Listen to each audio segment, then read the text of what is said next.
चारों में थी गहरी दोस्ती। जंगल के बाकी पंछियों से वो ज्यादा मिलती जुलती भी नहीं थी। वो चारों बहुत ही सुंदर थी। जंगल के सारे पुरुष पंछियों ने उन चारों को बस देखते ही रहता था, उनसे दोस्ती करना चाहता था। लेकिन वो चारों पंछी अपने में ही खेलते थे, घूमते थे, बातें करते थे और इस वजह से जंगल के बाकी पंछियों ने उनको बहुत ही घमंडी समझते थे। सारे महिला पंछी उनकी खूबसूरती से जलते भी थे। एक दिन जब पॉपी, राया, नैन्सी और मुनिया जंगल में घूम रही थी, तभी जंगल के बाकी पंछी मिलकर बातें कर रही थी। तभी उनको देखकर टुन्ना ने बोला, अरे देखो देखो वो चार पंछी। फिर मैक्स ईगल ने बोला, अरे हाँ, पॉपी को देखते ही मेरा तो होश ही उड़ जाता है और मुझे तो राया पसंद है। चलो उनसे थोड़ी बातें करते हैं। ये कह के मैक्स ने पॉपी को नाम से पुकारा और बोला, पॉपी पॉपी देखो मैं तुमसे दोस्ती करना चाहती हूँ। मैक्स की आवाज सुन के पॉपी कबूतर मुड़ के देखी और बोली, लेकिन मैं नहीं चाहती। क्यों क्यों नहीं चाहते? मैक्स में बुराई क्या है? कोई बुराई नहीं है, बस मैं नहीं चाहती। ये सुन के मैक्स को बहुत गुस्सा आता है और वो मन ही मन कहता है, इसकी इतनी घमंड, इसको तो सबक सिखाना ही पड़ेगा। और ये सब दूर पेड़ पर बैठी हुई अर्लोसरस देखती है और वो मयूरी से कहती है, तूने देखा मयूरी, मैं इस टुन्ना से दोस्ती करने के लिए बेचैन हूँ, लेकिन ये राया से दोस्ती करना चाहती है और राया की रहते मुझसे टुन्ना कभी दोस्ती नहीं करेगा। मुझे इस राया का कुछ करना ही होगा। तभी वहाँ उल्लू महाराज आता है और कहता है, नैन्सी तुम मुझे बहुत पसंद हो और इस जंगल का पंछी कुल के राजा होने के खातिर मैं तुम्हें रानी बनाने की प्रस्ताव देता हूँ। उल्लू महाराज की बातें सुनकर नैन्सी सालिक कहती है, मुझे माफ करना महाराज, आप मांसाहारी हैं और मैं कोई मांसाहारी से शादी नहीं कर सकती। क्या तुम्हारी इतनी साहस कि तुम मेरे प्रस्ताव मानने से इनकार कर रही हो? तुम्हें इसकी सजा जरूर मिलेगी। फिर उल्लू ने अपनी प्रजा को आदेश दिया, मेरे राज की पक्षी प्रजाओ, नैन्सी को पकड़कर सूली पे चढ़ाओ, ये मेरा आदेश है। तभी थियो कौवा, अल्बर्टो काकातुआ, मैक्स ईगल और टुन्ना मिलकर नैन्सी सालिक को पकड़कर ले जाते हैं। ये देखकर पॉपी कबूतर, मुनिया और राया मैकाओ विचलित होकर कहती है, नहीं नहीं, ऐसा मत कीजिए महाराज, नैन्सी को छोड़ दीजिए। लेकिन जब सब मिलके नैन्सी को सूली में चढ़ाने ही वाले थे, तभी अचानक से मुनिया उड़ते हुए आती है और खुद सूली पे बैठ जाती है और मुनिया को ऐसा करते देखकर सब चौंक जाती है। तभी नैन्सी चिल्लाती रोती हुई बोली, अरे तूने ये क्या किया मुनिया, क्यों किया? ऐसा नहीं करती तो वो सब तुम्हें मार देती। महाराज की प्रजा तुम्हें छोड़ने वाले नहीं थे और तुम मेरे सबसे प्यारे दोस्त हो। मैं खड़ी खड़े तुम्हें मरते हुए नहीं देख सकती थी, इसीलिए। ये कह के मुनिया ने दम तोड़ दी। लेकिन दम तोड़ते ही वो एक सुंदर सी परी बन गई और एक ऊंची खड़ी पहाड़ों के ऊपर जाके रुकी, जो किसी ने भी नहीं देख पाई। इसके बाद फिर एक दिन मैक्स ने पॉपी के लिए एक फल लेकर आया और बोला, पॉपी आज मेरा जन्मदिन है और मैं सबके लिए फल लाया हूँ। मैं जानता हूँ तुम मुझसे दोस्ती करना नहीं चाहते, लेकिन इस जंगल के सदस्य होने की खातिर मेरे जन्मदिन पर एक फल तो खा सकती हो ना? ठीक है, आज तुम्हारा जन्मदिन है और आज के दिन मैं तुम्हें उदास करना नहीं चाहती। जन्मदिन मुबारक हो। ये कह के पॉपी जब फल को खाने जा रही थी, तभी वहाँ नैन्सी आती है और कहती है, रुको पॉपी, मुझे इन पे विश्वास नहीं है, इसीलिए ये फल पहले मैं खाऊंगी। अगर मुझे कुछ नहीं हुआ तब तुम खाओगे। ये कहते ही नैन्सी फल खाना शुरू करती है और नैन्सी को फल खाते देखकर मैक्स डर के मारे वहाँ से भाग जाता है। नैन्सी फल खाते ही मर जाती है। तभी वहाँ राया पहुँचती है। ये क्या हो गया मेरे दोस्त, मुझे बचाने के लिए तूने जहर पी ली। मैं अपने इतने अच्छे दोस्त को खो दी। अगर मैं यहाँ पहले आ जाती तो तुझे वो फल खाने ही नहीं देती। मैं खा लेती ये जहर। ऐसा मत बोल मेरी प्यारे दोस्त, अब एक तू ही तो रह गई मेरे लिए। नैन्सी भी मरते ही एक परी बन गई और वो भी उसी खड़ी पहाड़ों पे जाके रुकी। इधर पॉपी और राया रोने लगी। ऐसे ही कुछ दिन बीत गए। पॉपी और राया अब पहले जैसे खुश नहीं थे। वो खेलते नहीं थे, हंसते नहीं थे, सिर्फ उदास होके इधर उधर घूमते थे। टुन्ना तभी भी राया के पीछे पड़े थे। वो किसी भी तरह से राया का दोस्त बनना चाहता था और ये सब छुप छुप के देखती थी अर्लो। अर्लो जितना देखती थी उतना ही उसकी गुस्सा बढ़ जाती थी और वो सारी गुस्सा राया पे निकलना चाहती थी। एक दिन रात को जब राया और पॉपी अपने पसंद का पेड़ पर सो रही थी, तब अर्लो चुपके से वहाँ उस पेड़ के नीचे आती है और मन ही मन कहती है, बहुत हो गया राया, मैं तुझे और सहन नहीं कर पा रही हूँ। तुझे बहुत घमंड है ना अपनी खूबसूरती पे।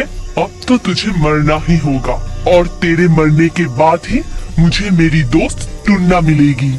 ये कह के अर्लो ने चुपके से उस पेड़ पे आग लगा दिया और उस आग से पॉपी राया को बचाने लगी। तो राया पॉपी को दोनों ने एक दूसरे को बचाते हुए आखिर में दोनों ही जलकर मर गई और मर जाते ही दोनों परी बन गई।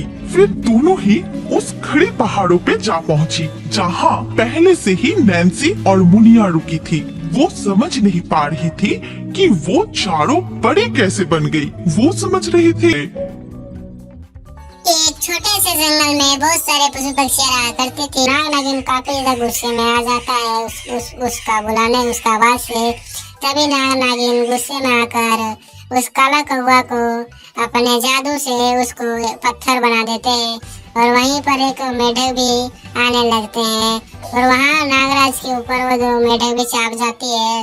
तभी नागराज भी उस गुस्से में उनको बोलता है, अभी तुम्हें तेरी को बताता हूँ, तूने इतनी साहस तेरी ऊपर मेरे ऊपर चढ़ जा रहा है, अभी मैं तुझको बताता हूँ। तभी मेढक को भी नागराज ने अपनी शक्तियों से उसको भी पत्थर बनाने के लिए बोल देता है। फिर मेढक को भी अपने शक्तियों से उन मेढक को भी पत्थर बना देता है। फिर बना देने के बाद अपनी उसी समय वो अभी टुनी चिड़िया आ जाती है और वो देखकर चौंक जाती है। मेढक को पत्थर देकर वो बुरी सी हालत उसकी हो जाती है। फिर अचानक उसके मुंह से जो फल था वो छूट जाता है। वही नागराज के सामने वो फल धीरे धीरे गिर जाता है। तभी वहाँ पे नागिन बोलती है, हमारे तपस्या में आज इतनी बाधा क्यों हो रही है? हम इतनी ज्यादा तपस्या कर रहे थे, उस दिन बाधा नहीं हो रही थी, लेकिन आज हमारी तपस्या में बाधा क्यों हो रही है? हाँ तुम सही कह रही हो, आज बाधा क्यों हो रही है? तभी टुनी चिड़िया बोलती है, मुझे माफ करना, मैं नहीं समझ पाया, आप लोग की तपस्या में थोड़ी दिक्कत हो गई। मैं मेढक को पत्थर देख इस प्रकार मेरे फल को गिर गया, मेरे बच्चे भूखे, कृपया कर मुझे छोड़ दो, मुझे ना मारो मुझे। तभी वहाँ पर एक शिकारी आ पहुँचता है और वो टुनी चिड़िया को मारने के लिए कोशिश करता है और वो टुनी चिड़िया को मारने ही वाला था। तभी वहाँ पे नागिन आने लगता है धीरे धीरे और उसे सबक सिखाने के लिए। तभी वहाँ पे नागिन उसे हा वो जो है रहने वाला है वो हंसने लगता है। फिर नागिन उसको बोलता है, अरे दुष्ट, तुम यहाँ से चला जा, इसको इन्हें क्या तुमको बिगाड़ा है, क्यों मार रहा है? तभी दुष्ट वहाँ पे दुष्ट को मारने चला जाता है। नागिन उसको डस लेता है उसको। फिर वहाँ से वो बोलता है, अरे बाप रे, मैं मर गया, मेरे को मार दिया नागिन ने। फिर वो मरने लगता है। फिर टुनी चिड़िया बोलती है, मुझे माफ कर दो, वाह आप कितना अच्छा है, हमको बचा लिए, आपके मैं सदा बारी रहूंगा। यही कहकर टुनी चिड़िया काफी ज्यादा बातचीत करने के बाद फिर वहाँ से वो जाने के लिए वो चला जाता है। फिर धीरे धीरे वहाँ रात हो जाती है। तभी रात में उन जंगल में दो साधु आते हैं। उन दो साधु आते आते वहाँ एक रोशनी दिखाई देती है। तभी उन साधुओं को काफी ज्यादा उस रोशनी पर बातचीत करते हुए बोलते हैं, अरे भैया, वहाँ पे देखो रोशनी दिखाई दे रही है, क्यों ना इस रोशनी को देखा जाए? हाँ तुम सही कह रहे हो, इस रात में इतनी ज्यादा रोशनी यहाँ पर कौन जलाएगा, चलो देखते हैं। फिर ये दोनों बहुत ज्यादा बातचीत करने के बाद यहाँ पे वो दोनों जाने के लिए तैयार हो जाते हैं। धीरे धीरे वहाँ पे जब पहुँचता है तो देखते हैं कि वहाँ पे एक बड़ा सा हवेली है और वहाँ दो नाग नागिन रहते हैं। तभी दो नाग नागिन देखकर उन दोनों को हैरान सा हो गया। इन नाग नागिन ने इस दिन की बहुत अच्छी तपस्या होने के कारण काफी ज्यादा इन लोगों की शक्ति बढ़ गई थी। इन दोनों बातचीत करते हुए इन दो तपस्या वाले बूढ़ों ने देख लिया, तांत्रिकों ने। अरे भैया ये देखो नागमणि, ये दोनों अगर मिल जाए तो कितना अच्छा रहेगा, क्यों ना इस नागमणि को ले लिया जाए। हाँ हाँ तुम ठीक कह रहा है छोटू, इस नागमणि को हम जरूर लेंगे, लेकिन अभी नहीं ले पाएंगे। क्यों ना इसको सुबह में लिया जाए, अभी छोड़ दो, बाद में बात करते हैं इस नागमणि को। इसको कि सुबह में इसकी शक्तियाँ कम हो जाती है। ठीक है भैया, बाद में लिया जाएगा। तभी वो दोनों तपस्या करने लगते हैं। वही रात में तपस्या करते करते करते वो दोनों पूजा पाठ किया करते हुए सुबह हो जाते हैं। फिर सुबह हो जाने के बाद वो दोनों बीन बजाने लगते हैं, अपनी नाग को, अपनी नाग नागिन को अपनी ओर आकर्षित करने लगते हैं। फिर नाग नागिन धीरे धीरे वहाँ पर आ जाती है और उससे नागिन बोलती है,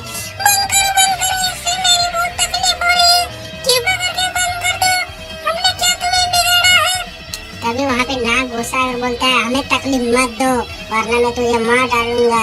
तभी वहाँ पे तांत्रिक लोग बोलता है, ठीक है मैं बंद कर देता हूँ, लेकिन मुझे जो चमकदार नागमणि है उसे मुझे मेरे को दे दो, नहीं तो मैं अन्यथा मैं आप लोग को बीन बजा कर जान मार डालूंगी। तभी नागिन बोलती है, अरे भाया मैं दे देता नागमणि, लेकिन मेरी नागमणि दे देने से आप लोग को मेरी जीवन ही नहीं रहेगी, तो फिर नागमणि आप लोग को कैसे दे दूं मैं।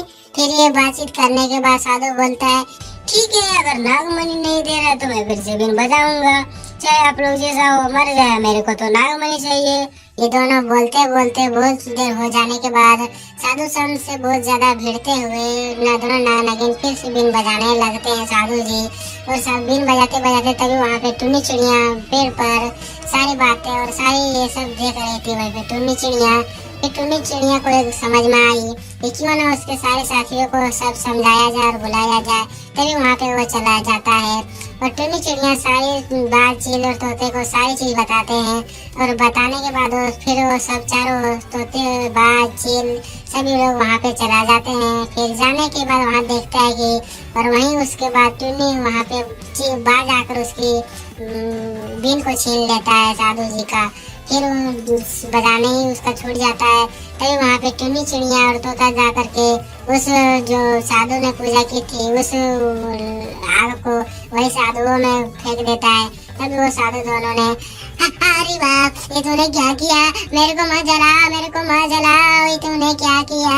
ये दोनों फिर चलने आते हैं, दौड़ते दौड़ते भाग जाते हैं। तभी वहाँ पर उन दोनों नाग नागिन ने उसे बोलता है, अरे टुन्नी चिड़िया तूने मेरी जान बचाई है, बोले तो मैं आज मैं कुछ देना चाहता हूँ, तूने मेरी जान बचा कर मैं तेरा सदा के लिए आभारी बना हुआ रहूंगा।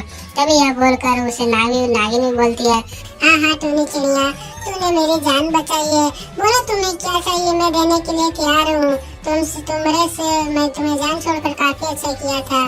तभी ये दोनों बहुत ज्यादा बात करने के बाद टुन्नी चिड़िया उससे बोलता है, अरे नाना जी आप ही कुछ ना चाहिए हमें, कृपा करके आप सारे जो मेरे साथी जो है मेढक और मेरे काला कौवा उनको जो आपने पत्थर बनाया है उनको कृपा करके फिर से जीवन दान दीजिए। हाँ दे दीजिए महाराज।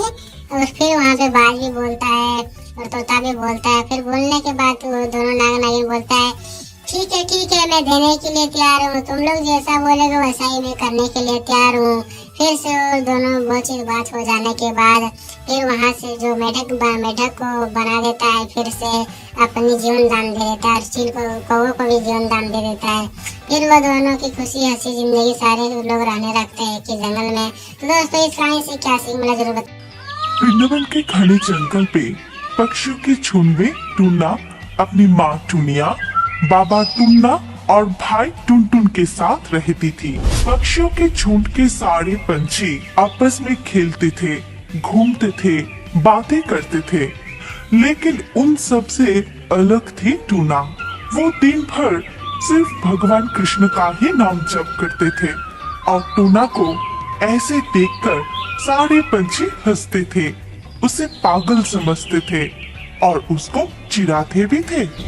एक दिन जब सारे पक्षियाँ बैठ के बातें कर रहे थे, तभी टूना अकेले ही कृष्ण भगवान के नाम जपते हुए नदी के किनारे पेड़ पर बैठी थी।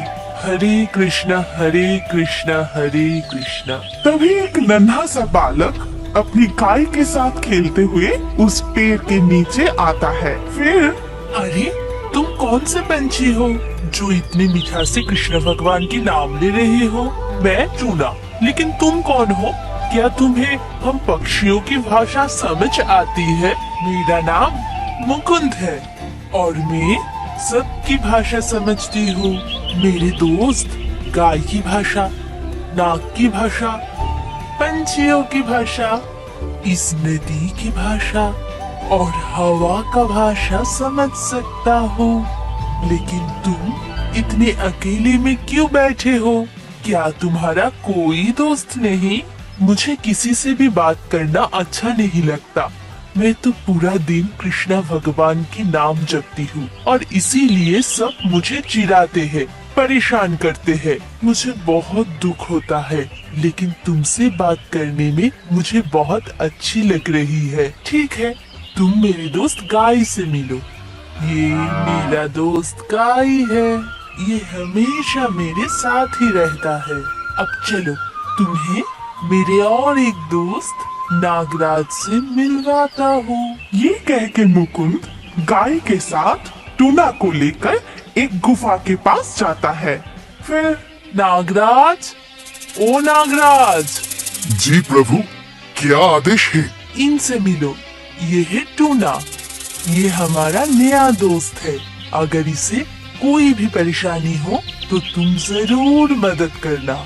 जी प्रभु। इसके कुछ दिन बाद एक दिन टूना जब एक फल खा रही थी, तभी ना जाने कहां से चील आके टूना की फल छीनकर उड़ जाता है और पीछे से सारे पंछी हंसने लगते हैं और चोंच से उसके पंख खींचने लगते हैं।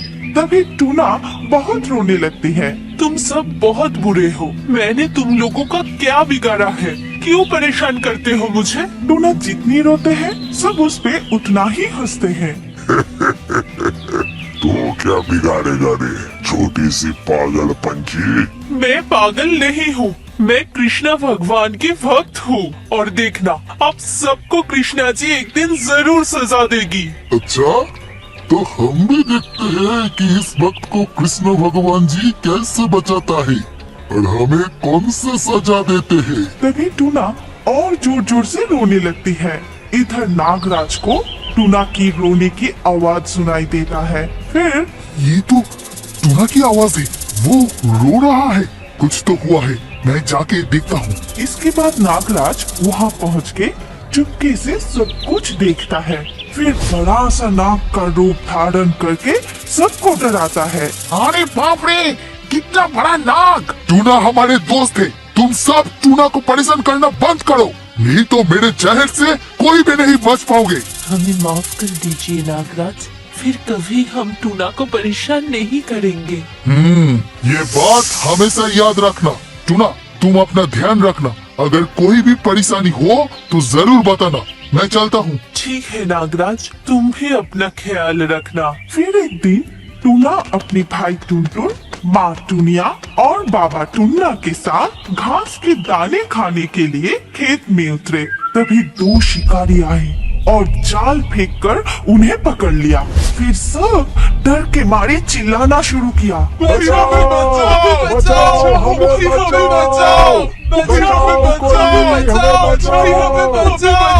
हे कृष्णा भगवान, हमारी रक्षा करो। इन शिकारियों ने हमें बंदी बना ली है, हमें बचाओ भगवान, हमारी रक्षा करो। जितना चिल्ला सकते हो चिल्लाओ, आज हमारे हाथ से तुम्हें कोई नहीं बचा सकता। तभी उस खेत में गाय भी घास खा रही थी और वो उन सबको पकड़ते हुए शिकारियों को देखा।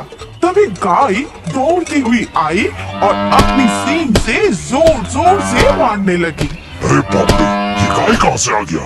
लेकिन ये अपने सींग से हमें मार क्यों रहा है? भागो यहाँ से, भागो! बाप रे बाप, ये गाय हमारा पीछा नहीं छोड़ रहा है। इधर मुकुंद आके जाल खोल के सबको मुक्त कर देता है। तभी तुम्हारा बहुत बहुत शुक्रिया मुकुंद, तुमने आज हमें बचा लिया। क्यों ना आते टूना, तुम तो मेरे दोस्त हो, और जब एक दोस्त बुलाए तो दूसरा दोस्त उसको मदद करने कैसे ना आए।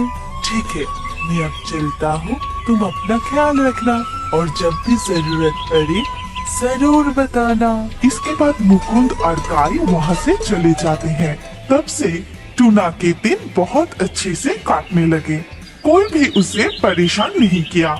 वो रोज मुकुंद, गाय और नागराज के साथ खेलती थी, बातें करती थी, बहुत खुशी खुशी रहती थी। लेकिन एक दिन टूना डरा हुआ मुकुंद की ओर भागा और वहाँ पहुँच के टूना जोर जोर से कांपने लगी। अरे क्या हुआ टूना, तुम इतने डरे क्यों हो? हाँ टूना, डरो मत, हमें बताओ क्या हुआ है? एक अजीब सा चीज हमारा पीछा कर रही है, जो पकड़ा गया वही मार रही है। कुछ पता नहीं ये क्या है, कहाँ से आई है। ये कौन सा चीज है प्रभु? तुम जाके देखो नागराज। ठीक है प्रभु। इसके बाद टूना और नागराज उधर जाके देखता है कि एक बड़ा सा भयंकर अजीब सी चीज सबके पीछे भाग रहा है। अगर किसी को भी पकड़ लेता है तो वो तुरंत मर जा रहा है। सब चिल्लाते हुए भाग रहा है, मर रहा है। ये देख के नागराज अपने मुंह से आग निकल के उस चीज को नष्ट करने की कोशिश की, लेकिन कुछ फल नहीं हुआ। वो चीज सबको पकड़ने के लिए भागने लगे। तभी नागराज आके मुकुंद से कहा, प्रभु वो चीज बड़ा ही अजीब है। मेरे जहर से वो मरा नहीं, मेरी आग से वो जला नहीं। अब क्या होगा प्रभु? मैं देखता हूँ, मुझे ही कुछ करना होगा। जरूर असुर कुल ने इस अजीब चीज को भेजा होगा। तुम क्या करोगे मुकुंद, तुम तो एक छोटे से बच्चे हो। इस तरह चक्रवी थक जाता है। मुझे भी माफ करना प्रभु, मैं भी नहीं कर पाया। पीती है, फिर सबको पवित्र जल पिलाती है। ये देख के उस अजीब सी चीज बहुत हंसता है। फिर वो जाके सबको पकड़ने लगता है, लेकिन किसी को भी कुछ नहीं होता है। तभी वो चीज थक जाता है और उदास होके खुशी खुशी रहने लगे।